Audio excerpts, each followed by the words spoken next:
Hey folks, it's Dr. Mike, your house call doctor. I'm here with Glenn Marino, and we are here for another one of your Tips of the week. Glenn, we've made kind of a splash with this series of videos we've given out about buyer's assistance. Both current buyer clients I have, when we post them to Facebook, just people kind of responding to things, like the idea, and the kind of thing I get is like, Michael, why isn't this information more readily available to people? So we've kind of put it in this series of videos now that I'm calling, because my son loves the show, the MythBuster show. Sure. We're calling them our Buyers Mythbusters. We have 3 previous videos. This is going to be our final one. And the one that kind of, to be honest, burns me the most, because it's based on these myths, or this myth is based on a lot of misinformation you might get from your friends and family talking about the state of Illinois.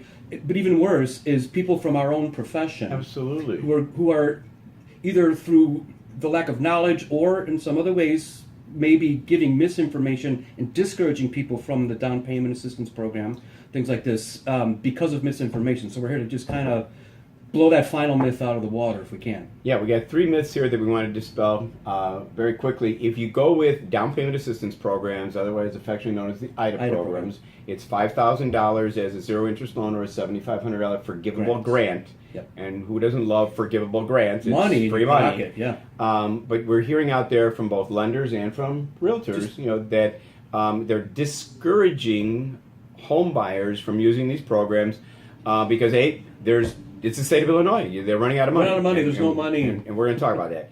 And then the second thing is, if you go with the down payment assistance program, it's going to extend you're not going to close on time. Right. It's going to go beyond your closing date, and everybody's going to be upset. And then the third one is that it's going to impose all sorts of additional qualification on you, make it more difficult. Why and that bother? again is why bother even going in this direction. Right. So what we're saying is that when you hear any of this discouragement, and it's Red flag. red flag. Check out that information. Don't Give Michael a call, give me a call, and we're going to give you options. It's in our best interest to give you all your options that are available. You can take advantage of the down payment assistance programs or not, but we will not discourage you from that. Correct. So let's start from the top. First Absolutely. one, State of Illinois. It's No running out of money. money. Myth. Absolutely. It's a myth. We have. It is running out of money with Browner and the legislature, but this program has nothing to do with that, is our point. Correct, because again, on the $5,000 program, the client, you, would have to pay back at zero interest $41.67 every month. Right. It's a 10-year repayment, 120 months into $5,000, you're paying back $41.67. It regenerates itself with your payments. Correct. So the program is paying itself back by people currently with the loan. Correct. There you go. On the $7,500, it is a forgivable grant, but the state is issuing what's called revenue bonds. Revenue bonds are put out into the investment community. They're bought by investors. It has nothing to do with going to, let's say, the legislature and asking permission to spend the money. It is revenue bonds, the proceeds of which are being used to help you, the consumer, get down payment assistance. Dedicated funds in that. So, blew that myth off. We have plenty of money right now. Just it's round numbers. Over $20 million in both the $5,000 program and in the $7,500 program. Right. Plenty of money. Don't let anyone tell you it's running out of money. It's not. Second thing, extending your closing date, because this is going to be so complicated. Right. The complication is this, and it's not a complication, it's a simplicity. You're going to sign another 5 to 7 additional pieces of paper. We're going to send you your application for an FHA or conventional or VA or USDA loan. You're applying for that. We're also going to send you another 5 to 7 forms for you to sign up for the IDA funds. Yeah. They'll be going on concurrently. Doing the work, a little more work, but it's happening all at the same time. So it doesn't add time. It might add time to your day, but not to the process. Overall, you should be closing in 45 days on a regular loan. You should be closing in 45 days on a IDA down payment assistance program. As long as you're working with people who are set up to do it and kind of know what they're doing and how to lead you through the process. Absolutely. So myth number 2, gone. Blown it. Myth number 3 is that there's going to be additional qualifications put upon you that's going to make it more difficult for you to qualify for this. So why should you even bother? Just crazy.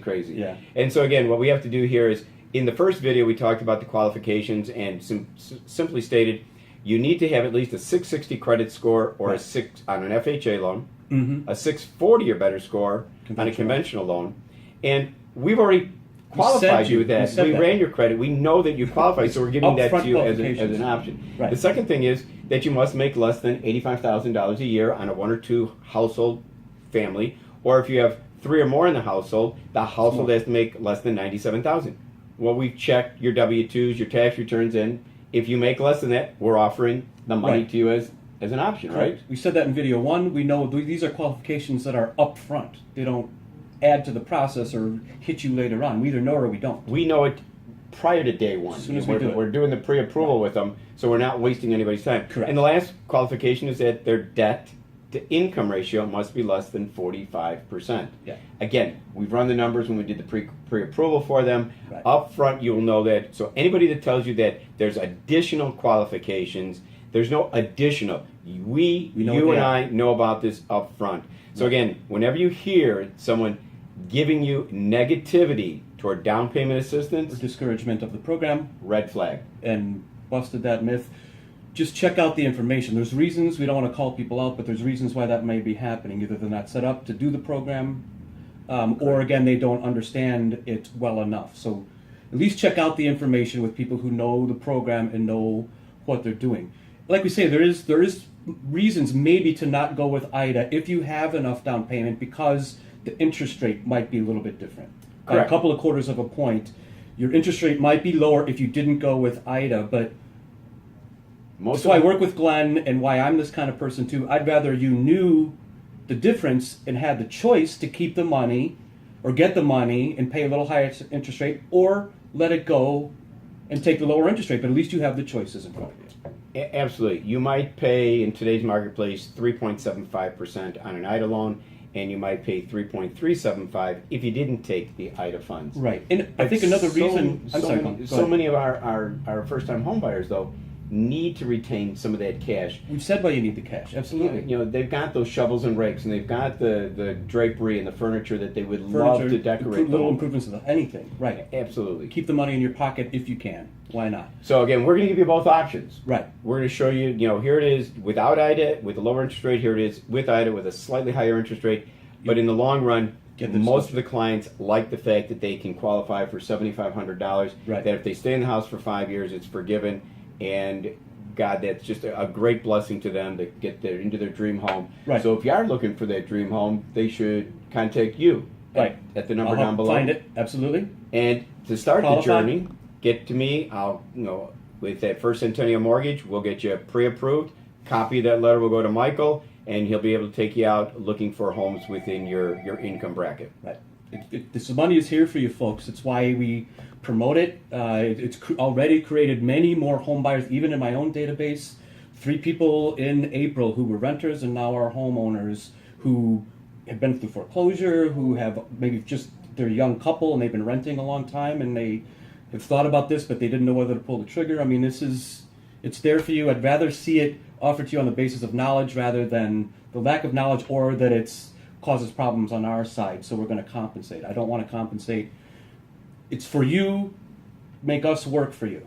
So in essence, it's stop renting if you're a renter because there's funds available. Yes. Or if you're an existing homeowner, you still can qualify for that Take $5,000 advantage. down payment. So either one, there's money out there for current homeowners, there's money out there for renters, and we're here to help serve your needs. Right. So we're going to be here next week with another Tip of the week.